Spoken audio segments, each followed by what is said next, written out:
Quero que vocês abram em 1 Coríntios 1, 17. 1 Coríntios 1, de 17 a 31. 1 Coríntios 1, de 17 a 31. E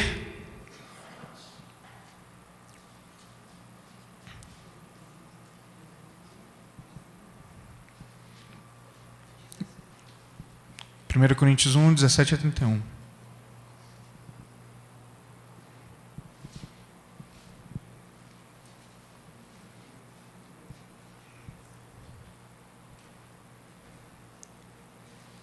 Enquanto isso, eu quero fazer uma oração com vocês. Senhor nosso Deus, eu sou muito grato, Pai, por estar aqui, Senhor, essa noite, junto e reunido com os meus irmãos, Senhor, irmãos em fé, irmãos em Cristo. E o meu pedido, Senhor, a minha oração é que o Senhor seja glorificado e engrandecido, magnificado, como o Senhor já tem sido, Senhor, através dos louvores, neste lugar, meu Deus. Usa-me como canal, Senhor, e fala aos corações, Senhor, e que a mensagem aqui dada, Senhor, seja praticada, que esse nosso costume, Pai, de ouvir as mensagens e esquecer 5 minutos depois, perca terreno, perca território, e que a gente comece a praticar, Pai. Aqueles que praticam, glória a Deus por isso, e aos que não, que comecem a praticar a Tua palavra, a começar de mim mesmo, Senhor. Muito obrigado, Deus. Amém.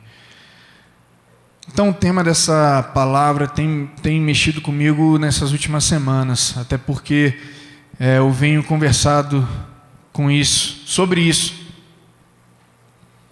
com familiares, essa questão da cruz, essa questão do sacrifício de Cristo, da necessidade do sacrifício. Por quê? Por que Deus não escolheu uma outra forma? Por que não foi de modo diferente? Por que teve que ser algo tão bruto, tão brutal, tão sanguinário, tão doído? Por que isso? E aí, outras questões que são levantadas em relação a isso são: mas se Jesus era Deus, por que ele se submeteu a tal coisa? Vai ter um primeiro vídeo de 2 minutos e meio, que é do D.A. Carson, que ele vai falar, em poucas palavras, o porquê que Cristo se manteve ali na cruz. E nós vamos passear por esse texto de 1 Coríntios. Vamos tentar enxergar no nosso dia a dia, no cotidiano e na nossa cultura, como a gente enxerga essa questão do sacrifício de Cristo, o Cristo crucificado, ou a mensagem da cruz. Como é visto isso no nosso dia a dia? J. Carson fala o seguinte nesse vídeo, que não foram os pregos que seguraram a Cristo naquela cruz. Foi a sua obediência, foi o cumprimento, foi o cumprir da vontade de Deus. Isso segurou naquela cruz. Não foi porque ele era incapaz, não foi porque ele não poderia. Como ele falou com o próprio Satanás, ele poderia mandar 12 legiões de anjos para livrá-lo se quisesse. Mas ele não fez, porque o plano perfeito de Deus era esse.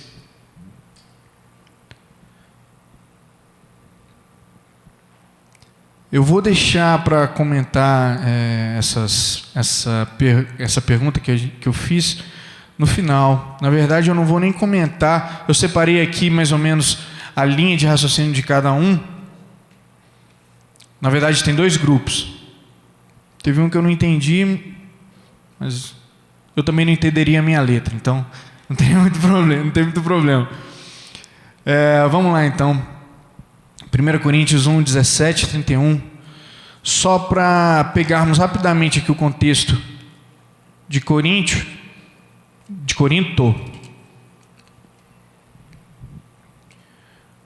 Bom, naquele local ali em Corinto, a igreja já estava estabelecida, já tinha sido estabelecida, só que estava havendo muitas filosofias vãs ali no meio do povo. E os líderes ali chamaram a Paulo, falaram a Paulo: Paulo, está havendo confusão ali, está havendo confusão com o povo de Corinto. Eles precisam do fundamento da fé. Eles precisam que a fé seja fundamentada para eles. Ali, então Paulo foi e trouxe um manual de fé, um manual para os cristãos. Começa com a primeira carta de Corinto.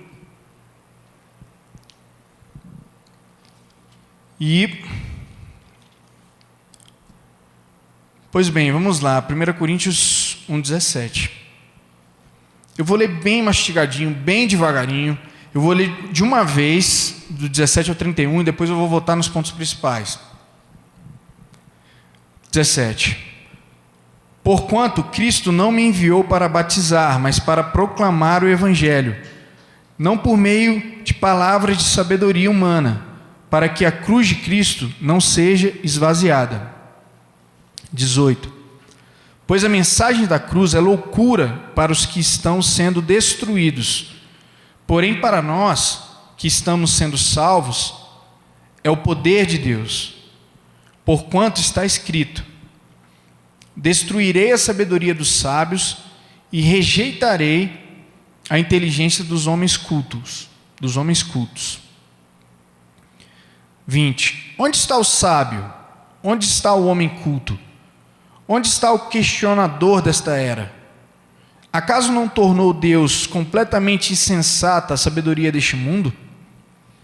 Considerando que, na sabedoria de Deus, o mundo não o conheceu por meio da sabedoria humana, foi do agrado de Deus salvar os que creem por intermédio da loucura da proclamação da sua mensagem. Porque tanto os judeus pedem sinais, como os gregos ou gentios, em outras traduções, procuram sabedoria. 23. Nós, entretanto, proclamamos a Cristo crucificado, que é motivo de escândalo ou vergonha para os judeus e loucura para os gentios. Todavia, para os que foram convocados, tanto judeus como gregos, Cristo é o poder de Deus e sabedoria de Deus.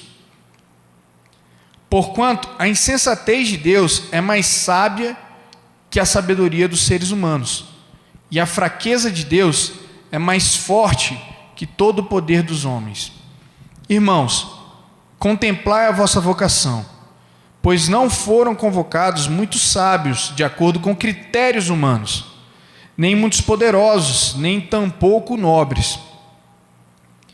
Pelo contrário, Deus escolheu justamente o que para o mundo é insensatez, para envergonhar os sábios, e escolheu precisamente o que o mundo julga fraco, para ridicularizar o que é forte. Ele escolheu o que do ponto de vista do mundo é insignificante, desprezado, e o que nada é, para reduzir a nada o que é, com o objetivo de que nenhuma pessoa se vanglorie perante ele. 30. Portanto, vós sois dele, em Cristo Jesus, o qual se tornou para nós sabedoria da parte de Deus, justiça, santificação e redenção, a fim de que, como está escrito, aquele que se gloria, glorie-se no Senhor. Amém. É muita informação, eu não consegui captar tudo de uma vez, eu tive que passar no papel, e eu espero que o entendimento flua para vocês também. Então vamos juntos. Versículo 18, quero ler novamente. Pois a mensagem da cruz, o Evangelho, é loucura para os que estão sendo destruídos, para os que estão perecendo, ou para o mundo. A mensagem do Evangelho, a mensagem da cruz, é loucura para o mundo. Porém, para nós que estamos sendo salvos, é um ato contínuo, estamos sendo salvos, é o poder de Deus. A mensagem da cruz para nós que estamos sendo salvos é o poder de Deus. 19. Aqui entra o contexto de Corinto. Porquanto está escrito: destruirei a sabedoria dos sábios e rejeitarei a inteligência dos homens cultos. O que vingava naquela época, naquele tempo ali, eram ideias filosóficas que procuravam destronar a Deus, ou retirar o senhorio de Deus sobre o universo e sobre os homens, e quiçá, e muito mais do que isso, o senhorio de Cristo Jesus. O comentário da própria King James fala que cada ruela de Corinto daquela época tinha um sábio notável lá, que sabia de todas as coisas. O cara, você podia perguntar qualquer coisa que ele sabia. Então, eles disputavam muito conversas, e ideias e filosofias. Então, isso estava em voga ali naquela época, naquele momento. E Paulo veio para alicerçar a mensagem da cruz. Versículo 21. Considerando que na sabedoria de Deus o mundo não o conheceu por meio da sabedoria humana. Novamente, na sabedoria de Deus o mundo não o conheceu por intermédio, pela inteligência e pela sabedoria humana. Pela sabedoria humana não tem jeito. Foi do agrado de Deus salvar os que creem por intermédio da loucura da proclamação da sua mensagem. Isso que estamos fazendo aqui é uma loucura. A proclamação do Evangelho, da mensagem da cruz, é uma loucura. Você proclamar no seu colégio, na sua faculdade, no seu trabalho, você testemunhar com a sua vida sem falar nada, já é uma loucura.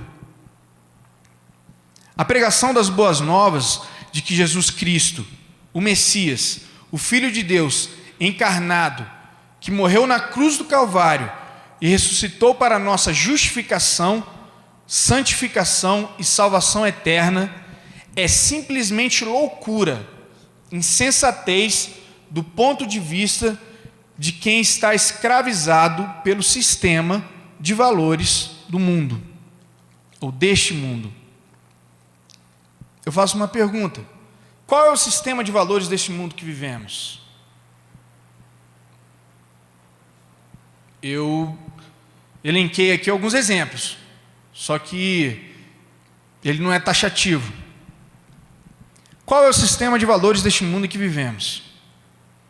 Riquezas, beleza exacerbada, vida saudável ao extremo, vida amorosa, acadêmica e profissional bem-sucedida, e a lista não para de crescer. Você nomeia. Tudo isso não passa de uma casca, cujo objetivo é prioritariamente desviar a atenção daquilo que há de mais precioso em todo o universo: a mensagem da cruz, o gloriar-se e o alegrar-se em Deus. Como o querido pastor André sempre fala, sempre toca nessa tecla, não é para nós deixarmos de fazer nada. Nós somos homens, não somos franciscanos, não somos seja lá o que for. Nós temos que continuar a dar de comer para a nossa família, para a nossa esposa, para os nossos filhos, estudar, mas que isso não tome todo o local, ocupe todo o local da nossa vida, da nossa mente, da nossa preocupação. Isso vai acontecer, isso vem, isso é normal, isso é natural. Para isso, nós não devemos nem ficar ansiosos. Mas o sistema do mundo de hoje é que isso são coisas primárias na nossa vida. É isso que a gente tem que buscar. O foco, o objetivo e o alvo da nossa vida são essas coisas. É isso. Ficamos tão amortecidos, é essa palavra, com esses artifícios agradáveis, que realmente chegamos à conclusão que não precisamos desse Cristo ou desse Deus. Ou seja, minha vida está tão perfeita, está tão cômoda, está tão agradável, mas por detrás dessa casca de prioridades que tentam abafar a mensagem da cruz, há um lixo, algo podre e pecaminoso que urge por salvação. Todavia, os que se deixam envolver pelas atrações mundanas, literalmente desperdiçam suas vidas, jogam fora sua força, sua juventude, até que seus dias se esgotam, e num relance, tudo se acaba e não haverá mais volta. R.C. Sproul assevera que pessoas afirmam não se tornarem cristãs hoje em dia, não tanto porque jamais foram convencidas das reivindicações verazes do cristianismo, mas sim porque nunca se convenceram da necessidade do que a Bíblia ensina. Quantas vezes você já ouviu pessoas dizerem: isso talvez possa ser verdade, mas eu não estou afim desse Cristo, eu não estou afim desse Jesus, eu não sinto necessidade dele. Ou, eu não preciso da igreja, ou eu não preciso do cristianismo. Creio que se pudermos convencer as pessoas da verdade sobre a pessoa de Cristo e a obra que Ele realizou, elas perceberão imediatamente que necessitam dessa verdade. Ele continua dizendo: pensei sobre essas coisas e cheguei à conclusão de que as pessoas não estão interessadas em uma expiação. O que vem a ser a expiação? O ato pelo qual o pecado é cancelado, anulado, apagado do registro. Portanto, o objeto da expiação é o cancelamento do pecado. Então as pessoas estão convencidas de que não necessitam de expiação. Elas não mais perguntam: como posso reconciliar-me com Deus? Como posso escapar do juízo divino? Se a nossa cultura perdeu alguma coisa, foi a ideia de que os seres humanos são pessoal, particular, individual, final e inexoravelmente responsáveis por sua vida diante de Deus. Ou seja, nós nos voltamos contra Ele. Fomos nós que pecamos contra Deus. Nós nos tornamos, não sei se cabe essa palavra, mas segundo a natureza pecaminosa, mas nós odiamos a Deus.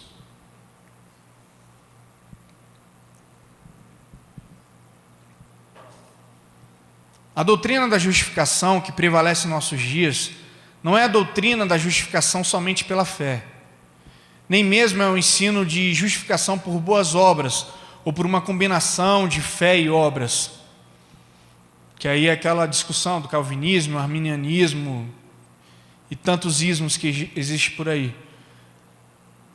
Mas o Sproul acredita que o conceito de justificação que prevalece hoje na cultura ocidental é o da justificação pela morte. Ou seja, basta você morrer. Morra que você está salvo. Não precisa fazer nada. Bagunçado. Em alguns casos, a indiferença predominante em relação à cruz se transforma em hostilidade franca. O ato substitutivo, vicário, do sacrifício de Cristo na cruz gera um certo incômodo. Afirmam ser Deus um ser sanguinário por admitir tal ato sacrificial. Ouvimos questionamentos tal como: como pode Deus ser tão cruel e sanguinolento? Por que não usou de outro artifício para trazer o homem para si? Podem até afirmar, isso é primitivo demais, isso é obsceno. De uma certa perspectiva, há razão nesses adjetivos, primitivo e obsceno. Que um sacrifício de sangue fosse realizado para satisfazer a justiça de um Deus transcendente e santo. Mas o próprio pecado é algo primitivo. E básico à existência humana. Por isso Deus resolveu mostrar no seu amor, misericórdia e redenção por meio dessa obra primitiva. E a cruz é uma obscenidade, porque todos os pecados corporativos do povo de Deus foram lançados sobre Cristo. A cruz é a coisa mais horrível e obscena na história da humanidade. Não há nada mais horrível. E está aí a perfeição desse nosso Deus maravilhoso. Versículo 23. Nós, entretanto, proclamamos a Cristo crucificado, que é motivo de escândalo para os judeus e loucura para os gentios. O que os homens esperam de um Deus, com D minúsculo, um super-herói ou um Messias? O que os homens esperam de um Deus, um super-herói ou um Messias? Você verificando aí, hoje em dia, no mundo, nos filmes, o que é um super-herói? O que é um Deus, um semideus, seja lá o que for? O mundo espera que sejam visivelmente aprazíveis, formosos, fortes, guerreiros que lutem pelo bem e saiam de disputas homéricas sem nenhum arranhão, ou machucado, ferido, mas vitorioso em prol da causa dos seus protegidos. É isso que o mundo espera. Aliás, os judeus esperavam um Messias com poderes políticos e militares extraordinários, que pudesse colocar Israel sobre todas as nações, que pudesse colocar Israel sobre todas as nações da terra. Para eles, a bênção de Deus era compreendida somente a partir da ostentação de símbolos econômicos, políticos e militares, poder e riqueza. Jamais poderiam conceber alguém amaldiçoado por Deus. Abre lá, Gálatas 3:13.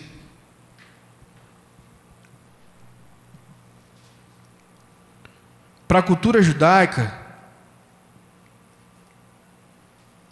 era um absurdo, era realmente um escândalo, uma vergonha.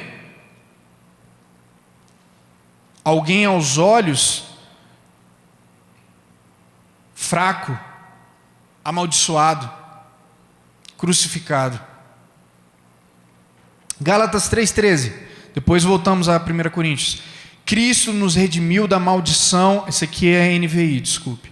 Cristo nos redimiu da maldição da lei quando se tornou maldição em nosso lugar. Pois está escrito: maldito todo aquele que for pendurado num madeiro. Ou seja, está escrito. Então os judeus conheciam essa passagem. Maldito aquele que foi pendurado no madeiro.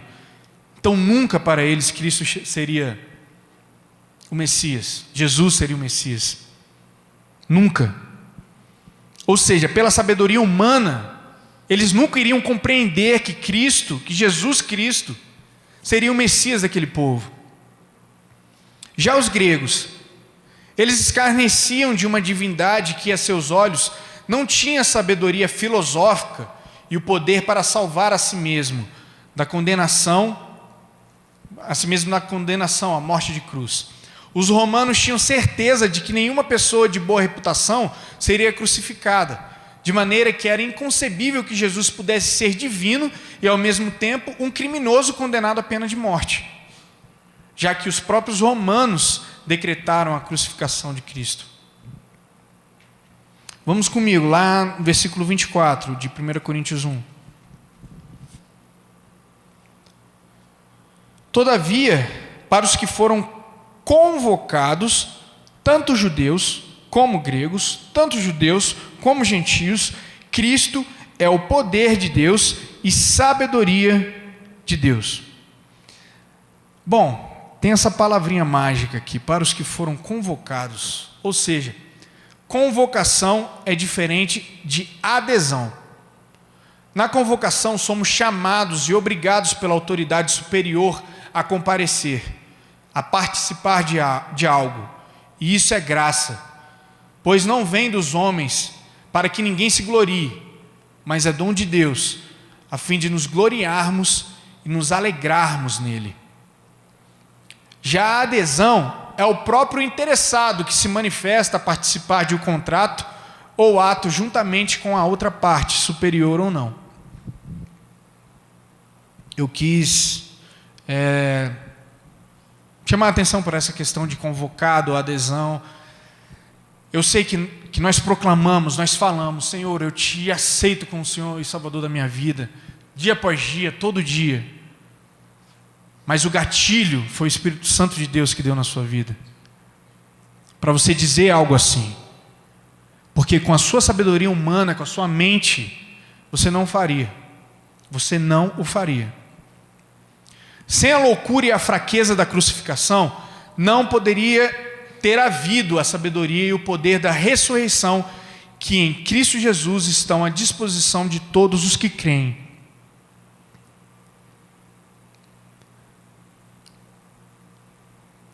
Versículo 30.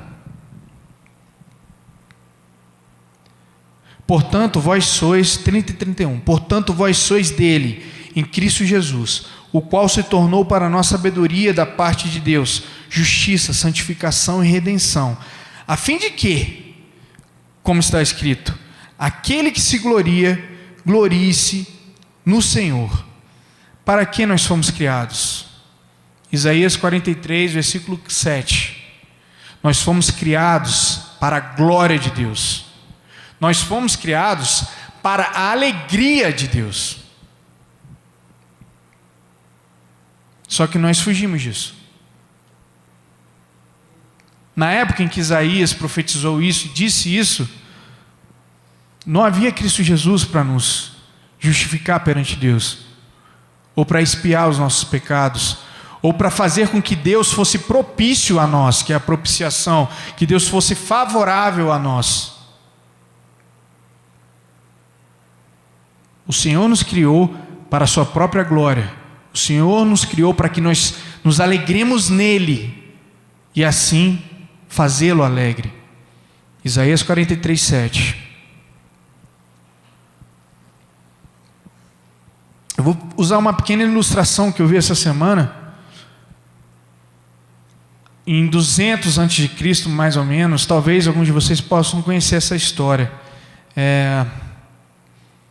Teve um físico e matemático chamado Arquimedes, 200 a.C., mais ou menos, que é o autor daquela frase eureka. Ele tem algumas palavras, algumas frases de impacto, e ele disse, certa feita, em um de seus livros, que disse ao rei: rei, me dê uma alavanca do tamanho suficiente e um ponto de apoio na terra, que eu vou conseguir mover a terra. Hã? Como assim? Arquimedes falou: me dê uma alavanca, sei lá qual é o tamanho dessa alavanca, e um ponto de apoio, que eu vou conseguir mover a terra, toda a terra. Só que Arquimedes não percebeu que 200 anos depois, esse ponto de apoio foi uma cruz. Esse ponto de apoio, essa alavanca foi uma cruz. E esse ponto de apoio foi o próprio Calvário. E Cristo Jesus colocou a terra de cabeça para baixo. Foi Ele quem fez isso. Nós não precisamos de mais nada. O que nós precisamos é entender o peso dessa mensagem, o peso desse sacrifício, o valor de algo tão puro, imaculado, santo, único, ter morrido por você e por mim, gente.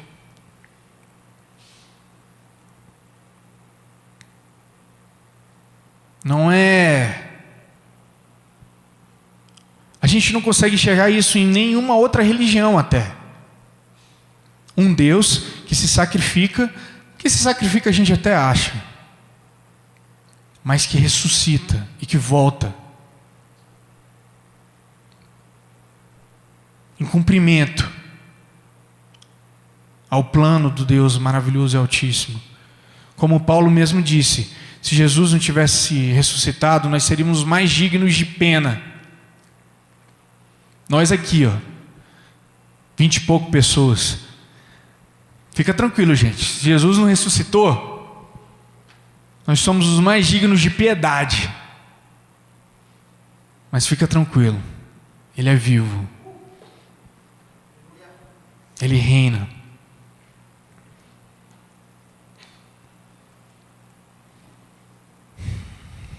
Para terminar, a afirmação de que a cruz era um pré-requisito necessário à redenção suscita imediatamente a pergunta: por quê?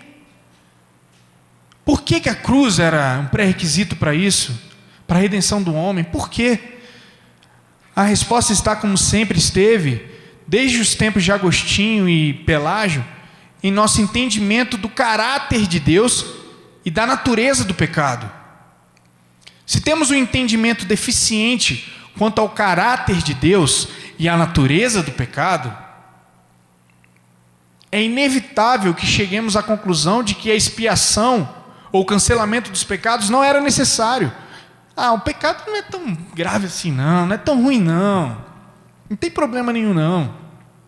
Se a gente não tem um entendimento correto do que é pecado e da justiça de Deus, a gente não vai conseguir entender isso aqui. Todavia, o nosso Deus é um Deus justo, e a sua justiça não é conformada à minha justiça, à sua justiça, ou à justiça humana. E o pecado é uma abominação à justiça de Deus, e apenas o sangue imaculado de Cristo é perfeitamente capaz de nos redimir, cancelar os pecados, nos justificar, santificar, fazer-nos cumprir Isaías 43:7, que é gloriarmos nele e nos alegrarmos nele.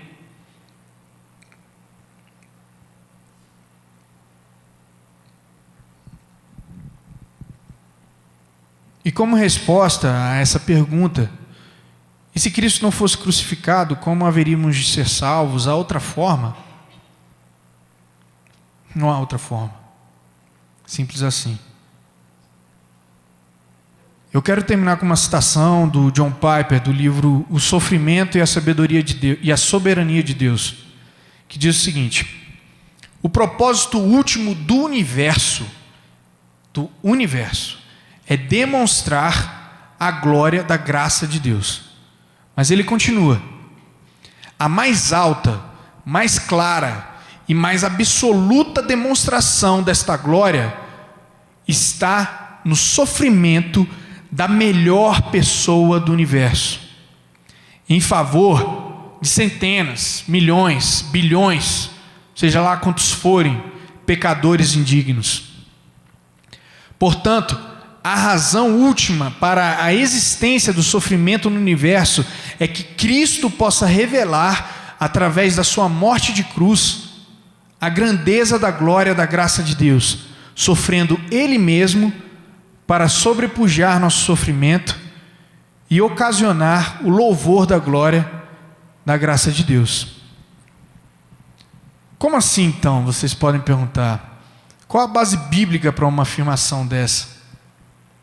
Isaías 10:11, vou ler aqui rapidamente. Contudo, foi da vontade do Senhor esmagá-lo e fazê-lo sofrer. E embora o Senhor faça da vida dele uma oferta pela culpa, ele verá sua prole e prolongará seus dias, e a vontade do Senhor prosperará em sua mão. Depois do sofrimento da sua alma, ele verá a luz e ficará satisfeito. Pelo seu conhecimento, meu servo justo justificará a muitos e levará a iniquidade deles. Isaías 53.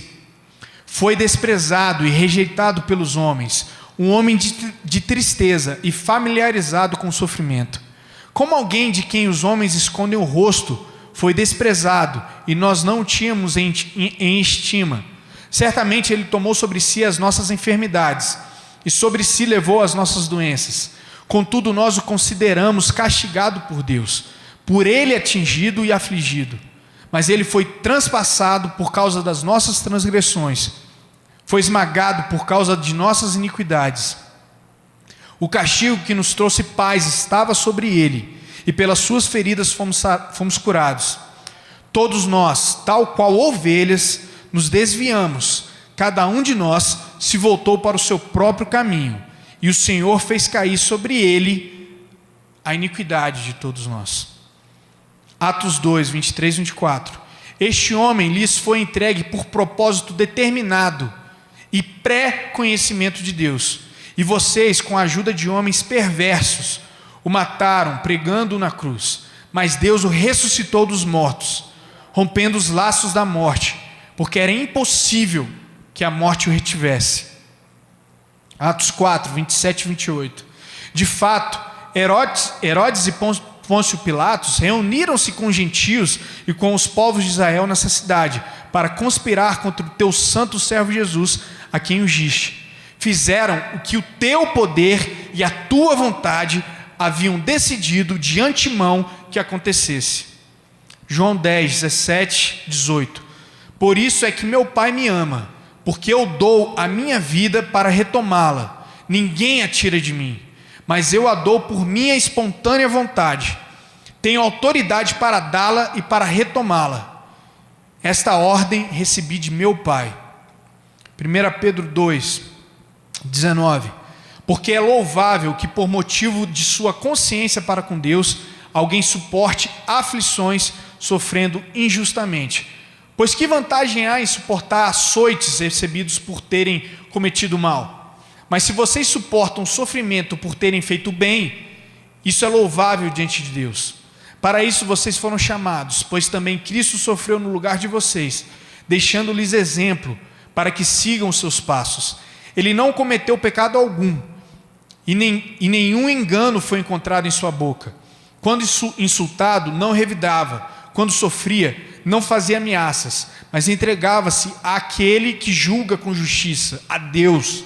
Ele mesmo levou em seu corpo os nossos pecados sobre o madeiro, a fim de que morrêssemos para os pecados e vivêssemos para a justiça. Por suas feridas, vocês foram curados. Agora, o Filho do Homem é glorificado, e Deus é glorificado nele. Se Deus é glorificado nele, Deus também glorificará o Filho nele mesmo, e o glorificará em breve. Isso é a morte e a ressurreição de Cristo. Portanto, queridos, minha oração hoje é que saiamos com o entendimento da grandeza da necessidade do sacrifício substitutivo, vicário de Jesus Cristo, em favor daqueles que a expiação, novamente, o ato pelo qual o pecado é cancelado, anulado, apagado de registro, e da propiciação, Deus se torna propício, favorável àqueles que o Evangelho inunda. De Cristo Jesus por aqueles que o Pai lhe entregou. E oro para que façamos parte desse aprisco, deste rebanho. Aquele a qual é toda honra, toda glória, louvor, alegria, admiração, satisfação para toda a eternidade, a Cristo Jesus. Glórias ao santo nome do Senhor. Amém. Essa oração que o Billy Graham... Primeiro, é muito bonito ver esse senhor no final da vida dele falando dessa forma. É emocionante. Ele nasceu em 1918, eu acho, para fazer 95 anos agora. em novembro. Então,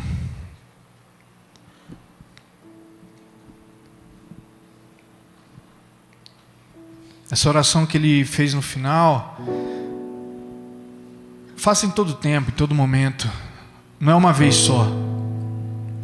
Não é porque vocês já fizeram há não sei quantos anos atrás, ou há meses atrás, há poucos anos atrás, ou nunca fez. Mas demonstre sua dependência total desse Deus soberano e maravilhoso. Ore a Ele, fale com Ele.